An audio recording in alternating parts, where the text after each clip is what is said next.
All right, folks, welcome back to another episode of Leadership Ready Room Chats. I am your co host, Brandon Jenks Jenkins, and this is the other co host, Tom Brother Murray. And we are happy that you all have decided to join us again for another edition. And today, Tom, we are going to tackle. It's kind of a little bit of a continuation of what we've been talking about. I mean, it all kind of goes together. Last week we talked about psychological safety, and today we're going to tackle trust. And not just that you need trust on your team, but like different ways that we think about what trust actually means. Like, why do you actually trust somebody or not? And of course, that plays a huge role in whether or not there is psychological safety on the team. And so let's dive right in, Tom. So like what do we even mean when we talk about trust and trust on our teams? I mean, Brandon, we can do about 4 hours on trust, and we're gonna have to keep it under 30 minutes here, right? Uh, and you're exactly right. This is a huge. I think there's a huge overlap with psychological safety, which, as you said, we covered last week. I think an environment where psychological safety exists, you have a trusting environment generally. So, but what is trust? I think it is a place where people feel heard. I think trust describes that environment, and I think it describes an environment where people feel like they.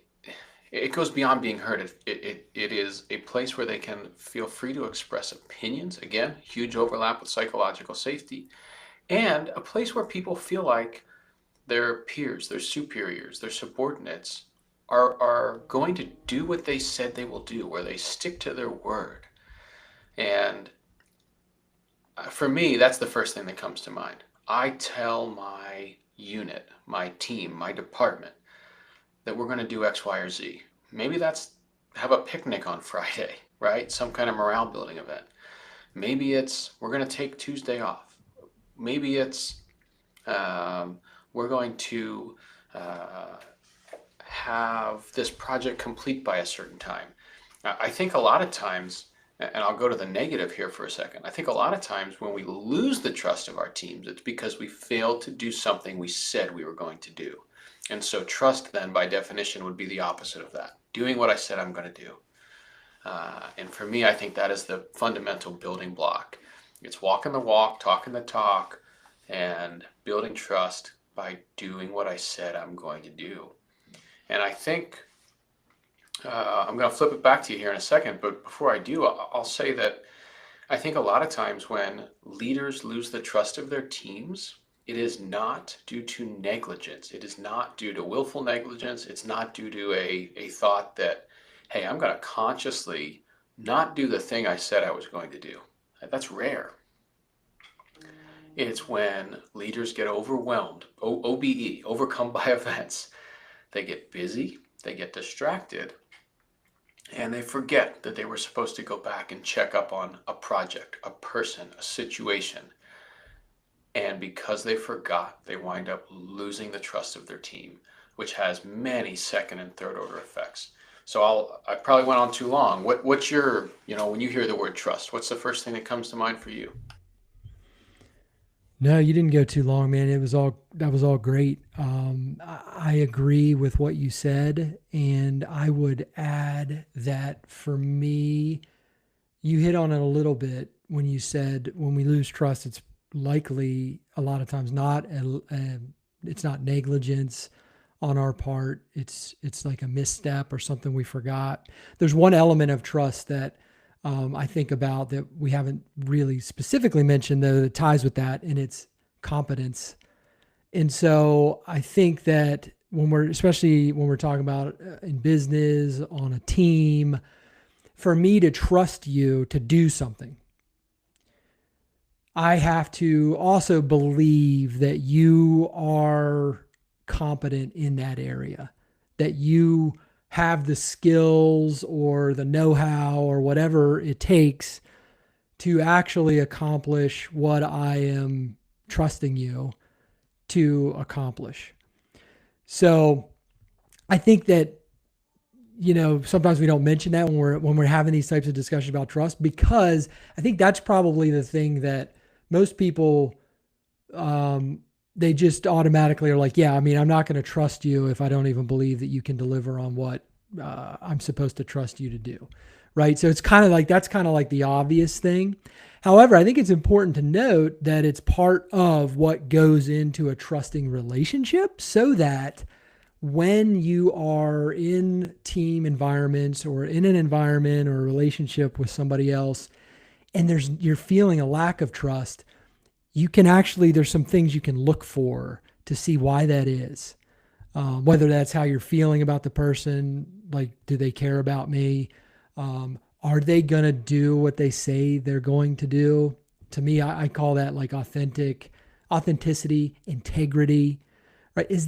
Is Tom actually showing up every day as who Tom really is, or is this like a mask for something else? Like, do I really understand who I'm dealing with here? If I don't believe that I am dealing with Tom as presented, then maybe there's going to be a little bit of, well, I don't know if I can completely trust Tom or not.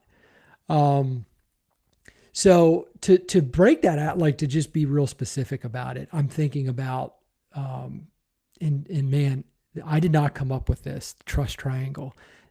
Was in a Harvard Business Review, and I am totally blanking on the name of who defined trust and broke it down into the trust triangle. So this is not my material. I definitely learned this from that review. But I like to break down trust the way it's broken down in the trust triangle, which was competency, which I just talked about, empathy. In other words, understanding what my team needs at the moment, and making them, and they know that I am actually considering the needs of the whole team, and like I actually care about them as people and that kind of stuff. And then integrity or authenticity. So I'm the real. What you see is what you get. I'm being real with you. Like every once in a while, like, I'm going to be vulnerable with you. I'm only human. I'm going to let you know who I really am. And so I like to kind of think about trust in that way, because when I learned that, it was like, oh, I can actually stop just saying, well, I don't know why I trust that person. And I can actually put some language to it, and it just helps me kind of think about it in a meaningful way. I don't know. Does anything come up for you after I say that? Oh yeah, I mean, as you're starting to talk about authenticity and caring and empathy, those are the same things that are running through my mind. The authenticity, look, you see through it. Everybody sees through it, right? My kids see through lack of authenticity, and certainly the folks with whom you work see through it. And so, being authentic, Brandon, I think it's better to walk into a meeting where I can't be my authentic self and be vulnerable and say, hey, look, I'm not in the right headspace for this, right? Let's reschedule. Or at least let your team know, hey, I'm distracted by this thing. That's better than not being authentic, than appearing to not care. Similarly, on the caring side, I have a strongly held belief that if you show empathy and vulnerability with your team, however big or small it is, that you can build a culture of trust and mutual respect where your team will run through a wall for you, not literally. You can build a team that will in the military, a team that will literally march through the gates of hell with you. And in business, the same approach, I believe, works. And it's got to be built on this bedrock of authenticity and legitimate empathy. And when your team thinks hold you in that light, man, the team becomes unstoppable. And I'll, let's go brass tacks for a second here. I've had dozens, hundreds of people over the course of my life say something to the effect of, I'm not good with names, or I can never remember where my team is from or what they do. Baloney. It is. That's an excuse. That is not caring. That's not showing empathy. As a leader, I believe it's important. And you know what? Sometimes I forget. And so I have made it a point to take notes. Right? I have a limiting, I lack the mental bandwidth to remember all the things. So I take notes because I truly do want to know those things about my team. I truly do want to have an authentic conversation. It doesn't make me a worse leader if I have to take a note about it to help me remember it, right? So I think if you value trust in an organization, you can find a way to build it using using the trust triangle that you described. Yeah. Yeah. Like, nothing wrong with taking notes. Again, it goes back to we're only human.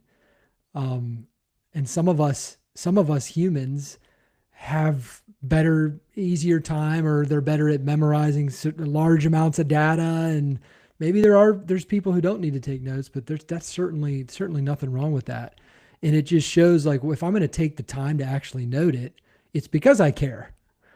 It's because I actually care, and it means a lot to me to remember this. And so I'm going to do something to prompt myself to remember it. So I actually think taking notes and the way you just described it does show empathy. I do want to touch on empathy a little bit right now. I think it's valuable to kind of just maybe briefly, we can probably go into empathy deeper on another Leadership Ready Room Chats, but I think it's probably good to just tease out, like, what do you mean when you say empathy, Tom? Like, what does that mean to you? To me, it means showing someone respect and acknowledgement for the situation that they're in. And I think a lot of times we think of this as somebody's got a negative experience going on, something bad is happening. You can show empathy when times are good as well. To me, Brandon, it means giving a shit. Can we say that on LinkedIn Live? Sure. That's I think really where the rubber meets the road. It's the caring aspect. You talked about caring. It's caring, being empathetic. It's acknowledging that we're not perfect human beings, right? Again, you've alluded to that. That for me is where the rubber meets the road with empathy. It is reading on someone's face as they walk in the door that they're off, and taking 5 extra seconds to say, hey, you look a little out of sorts today. Is everything all right? That small thing shows that you care. And to me, that is a manifestation of empathy. And again, it builds trust. Yeah. How do you define it? Yeah, I love that. I would say too that empathy is kind of anticipating how your folks are feeling about something without necessarily having to take their position, or you don't have to think about it the way they're thinking about it. Don't necessarily have to change the course that you're headed down because of it. However, it is the tuning in and understanding what they're going through. It's like if you're in the military, if you're prepping for a big deployment, yeah, a lot of folks on the team don't want to go do it. But you're still going to have to go on deployment. However, there's a difference between the leader who can recognize that, man, my folks are going through a lot right now. They've got things going on at home that are causing even more stress than just going on a deployment. And the leader that recognizes that and starts to maybe make, okay, we're not going to change the decision to go on deployment, but maybe where can we relieve some pressure here at home so that maybe your folks have a little more time to go take care of some of these other things they're not going to be able to take care of when they're deployed for a year. It's the leader that understands they can tune in to the way that folks are feeling and thinking, and they can tune in to maybe what the team needs from the team, from the leader, from the rest of the leadership team, from the rest of the organization. Maybe they can tune in to what would help them and what they would need, and just to notice it, and maybe even just ask, like, what would help you right now? Like, what could we do to make this better? Right. So to me, that's empathy. That is not agreeing, not feeling sorry for someone, but being able to tune in to them as people and like kind of put yourself in their position. And even if you don't feel exactly the same way, be able to understand that there's a whole range of feelings that your folks are going through right now. Right. And just making sure that you're trying to pay attention to that and take care of that. I mean, I love the tuning in, and I do. That's a great way to frame it. Uh, and I think when you do that, and you saw it in your military career, and so did I, when you can do that, when you can show empathy, it builds trust in a way that then allows you to push your team and know that they will follow you. They will do the hard thing, whatever your industry is, whatever your business is. They will do the hard thing because they know that their empathetic leader, all right, he gets me. She gets me. She's tuned in. She knows that I'm super stressed about this. And man, she wouldn't ask me to do it if it didn't really need to be done. So I know she's got me. I'm in, right? That's what happens. That's the effect of all this. That's the so what behind the trust, is it builds this culture where your ability to be mission effective goes through the roof. You go from trying to convince somebody to do the hard thing to having them just say, let's go. Brandon gets me. He wouldn't be asking me to do this if it wasn't important. And I know that he'll help me get through. Yeah. I mean, you just articulated very nicely why we need trust and why building trust is such a valuable and essential tool for leaders. I mean, even if you're not the appointed leader or whatever on whatever team you're on right now, yeah, how can you build trust like with your other teammates? Maybe you've got a leader who doesn't get it, but you're still on a team and you still got to build trust. So I mean, this is applicable to the team environment, to any environment where you're working with anyone besides yourself, and trust is required, right? So what have you, let me ask you a question. You talked about team, and you talked about, you don't necessarily have to be the leader. What do you think is a way that people on the same level, if organizational chart wise, peers, what do you think how do you think you build trust within a peer group? You have any practical thoughts on that? Yeah. This is why I love framework so much, and thinking about this in terms of the trust triangle, it really helps me put some meat now on that when we are talking about building trust with peers. Before I would have just said, well, you just you get in and it's like, well, we have a job to do. And so at first you just give trust. You just trust that they're going to do it. And now you observe and kind of watch and see what happens. And then that trust either remains, it goes stronger, or it goes away. And that's certainly a way to get into a new environment. And, if you're willing to kind of put yourself out there a little bit at first, that is certainly a way to start experimenting and build trust, right? In real time. And it's very applicable to everything.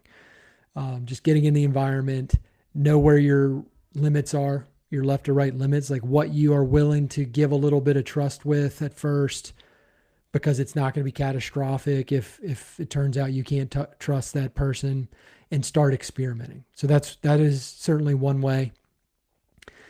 Another way is now I think of it as the trust triangle. It's like, okay, in order for me to trust you in a new environment, I got to first, all right, well, what do I need to trust you with? What is it? What are we trying to accomplish? Is there a mission we're trying to accomplish? Maybe I'm the new guy, and you have to trust me as my peer to put together the Christmas party or something. Well, okay, am I competent to do that? Like, is it in my skill set? So I could say, okay, well, is this something that I can give to this person? Is it in their skill set? And maybe I don't know exactly what the depth of their skill set is yet, but maybe it's something where I can reasonably think that somebody who's in this organization has gone through the same training, has been through the same HR procedures, knows what the checklist and the manual say. Okay, here's something I can reasonably think that this person should be competent to do. So it's like, okay, there's the competency. Is this a person that is going to do what they say they're going to do? Are they being authentic? I don't know. Maybe that's tougher. That's probably tougher at first if you don't know the person yet, if you haven't gone out and had a coffee with them, if you hadn't had any conversations, or if they haven't really said they'd do something and followed through yet.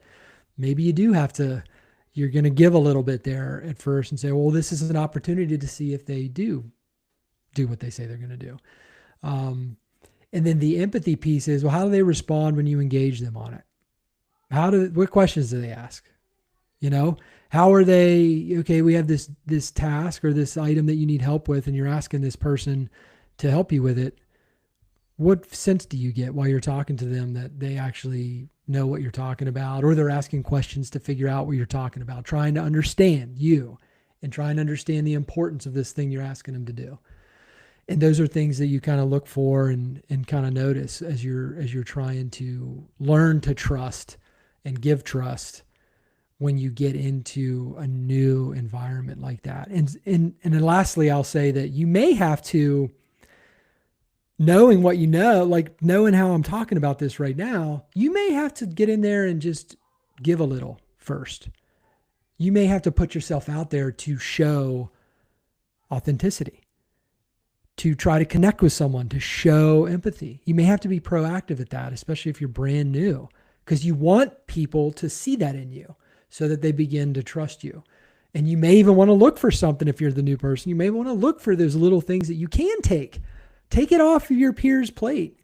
You know, I'm not saying like you're in the ops department and you're running over to HR and trying to do their job for them. But what I'm saying is, where in your peer group are the things where you all have some shared ownership? Where can you kind of help out and take over something? Just something small. It's like being proactive. So those are my thoughts. What about you, Tom? I mean, I align with everything you said, Brandon. The thing I'll add, and I think you're hinting at it, collaboration. Most organizations exist for an objective that doesn't benefit one person.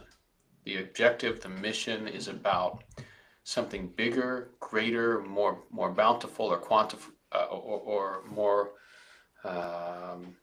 more numerous than an individual benefit, right? There are things out there where the objective is absolutely for one person to benefit. But by and large, we're looking for team wins in most organizations.